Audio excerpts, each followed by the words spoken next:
Nunca pensei que chegaria a este ponto. 5 anos de casamento com a Beatriz, acreditando que nossa base era sólida, que éramos cúmplices. A cada discussão e reconciliação, eu me sentia mais seguro, como se o que tínhamos fosse inabalável. Mas, às vezes, um único evento pode abalar até o que parecia intocável, e eu descobriria isso da pior forma. A Noite das Amigas era uma tradição entre ela e seu grupo de amigas mais próximas, Carol, Marina, Fernanda e Luana. Todo mês, elas saíam para jantar, colocar o papo em dia, rir das loucuras do cotidiano, e eu nunca vi problema nisso. Pelo contrário, achava bom que ela tivesse um tempo para ela, até me orgulhava de ser um marido compreensivo, que sabia respeitar o espaço dela. Só que naquela última noite algo foi diferente. Eu senti, desde o momento em que ela saiu pela porta, que havia uma inquietação no ar. Ela estava mais arrumada que o habitual, com um brilho de expectativa nos olhos que me deixou curioso. Era só uma noite com as amigas, então por que parecia tão animada? Eu ignorei isso como uma insegurança boba, algo sem importância. Mas o que eu não sabia é que essa sensação era o primeiro sinal de que algo estava muito errado. Naquela noite, fiquei em casa, assistindo a um filme que já nem lembro o nome. As horas se arrastavam, e eu me pegava checando o relógio de tempos em tempos. Passava das 2 da manhã quando o celular tocou. Olhei o visor e vi o nome do Ricardo, marido da Carol. Fiquei surpreso. A última vez que nos falamos tinha sido num churrasco de família, e éramos mais conhecidos que amigos. Para ele me ligar tão tarde, era estranho, mas atendi.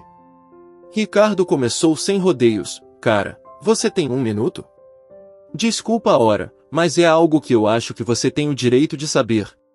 Meu estômago embrulhou. A voz dele tinha um tom sério, quase envergonhado, como se ele estivesse prestes a me contar algo que ia mudar tudo. Ele fez uma pausa e respirou fundo antes de continuar. Eu não sei como te dizer isso, mas ontem à noite, bom, parece que rolou uma aposta entre as meninas, e, por um azar, a Bia perdeu. O que eu descobri é que o pagamento dessa aposta foi ela ter que ficar com o eletricista que estava na casa da Carol. Ele disse aquilo quase como um sussurro, como se cada palavra carregasse um peso que ele não queria suportar. O choque tomou conta de mim, e eu não conseguia reagir. Ele continuou falando, tentando justificar. Eu sei que isso parece absurdo, e eu mesmo fiquei em choque quando soube. Não queria me meter, mas achei que seria pior se você descobrisse sozinho. Após ele contar, um silêncio desconfortável se instalou.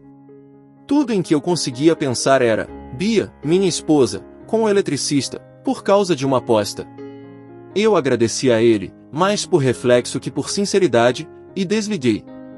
Sentei-me no sofá, olhando para o nada, e revi mentalmente os momentos que passamos juntos, procurando uma pista, uma falha que eu não tinha percebido. No fundo, minha primeira reação foi negar, pensar que Ricardo poderia ter entendido tudo errado. Mas, quanto mais eu refletia, mais a história fazia sentido, cada detalhe ganhando um significado doloroso. Quando Bia voltou no dia seguinte, entrei em modo automático. Ela entrou pela porta com aquele sorriso casual, me deu um beijo e começou a contar sobre o que aconteceu como se nada tivesse ocorrido. Ela parecia tranquila, até alegre, o que me deixou ainda mais desconfiado. Resolvi investigar antes de confrontá-la. Esperei que ela fosse tomar banho e fui checar o celular dela.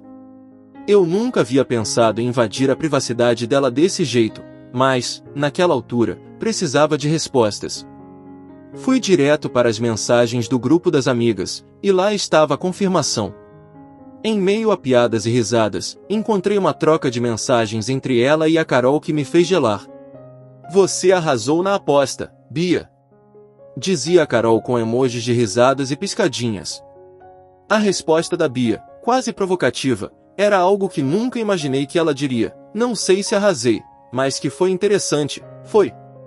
Senti o sangue ferver.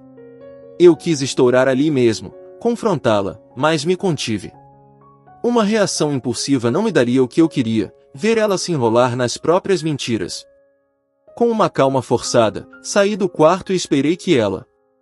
Eu estava prestes a confrontá-la, mas decidi que minha resposta precisava ser fria, calculada. Se ela brincou com o nosso casamento como se fosse um jogo, então, agora, eu faria questão de virar esse jogo a meu favor.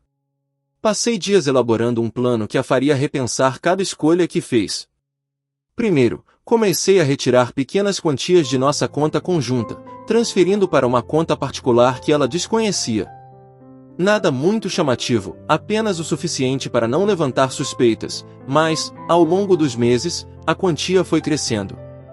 Eu estava preparando o terreno para um golpe financeiro que a deixaria sem chão. Simultaneamente, fui revisando nossos bens. Descobri que o apartamento onde morávamos estava no meu nome, já que fui o único a financiar. Isso me deu a confiança de seguir com o plano.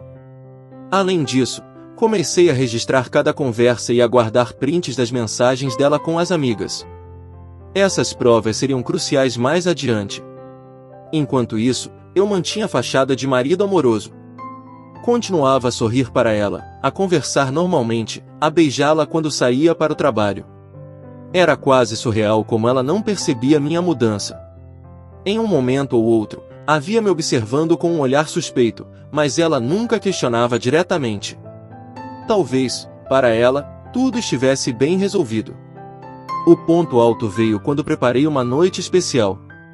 A convidei para um jantar em um restaurante que ela adorava, um lugar que guardava boas memórias para nós. Eu sabia que aquilo a pegaria desprevenida, e foi exatamente o que aconteceu. Durante o jantar, falei sobre a importância da honestidade no relacionamento e de como eu sempre acreditei que nossa relação era transparente.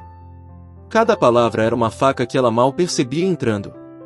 Ao final do jantar, ainda sugeri uma viagem surpresa para nós dois. A reação dela foi de pura empolgação, ela não conseguia acreditar. No entanto, essa viagem nunca aconteceria, era apenas uma última distração antes do golpe final. Na semana seguinte, aproveitei um final de semana em que ela viajou para visitar a mãe e coloquei tudo em prática. Pedi um tempo no trabalho para poder organizar tudo o que restava. Mudei o acesso das contas, retirei o restante do dinheiro que havia na conta conjunta, em uma ação mais ousada, preparei os papéis para a venda do apartamento. Já tinha um comprador esperando, alguém que pagaria rápido e sem questionamentos. Quando ela voltou, a recebi calmamente. O apartamento estava vazio, as contas zeradas e as malas dela prontas. Ela entrou e, ao perceber, seu rosto mudou, primeiro para o choque e depois para a raiva, tentando entender o que estava acontecendo. Mas o que é isso, Marcos? Onde estão nossas coisas? Respirei fundo, mantendo a calma enquanto dizia, eu só devolvi para você o que você deu ao nosso casamento, nada. Ela ficou pálida. Eu mostrei todas as provas que tinha acumulado, as mensagens, as transferências, até o contrato de venda do apartamento. E agora, Bia, você não tem nada. Assim como eu não tive nada além de mentiras quando confiei em você. Ela implorou, chorou, me acusou de ser cruel. Mas eu já estava além de qualquer compaixão. Para mim, aquele casamento tinha acabado no momento em que ela decidiu brincar com o nosso relacionamento. Saí do apartamento e a deixei lá, em meio ao vazio.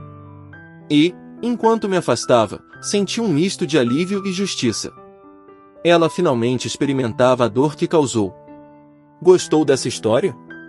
Então não se esqueça de se inscrever no canal e ativar o sininho para receber as próximas. Tem muito mais histórias de infidelidade vindo por aí, e você não vai querer perder. Até a próxima!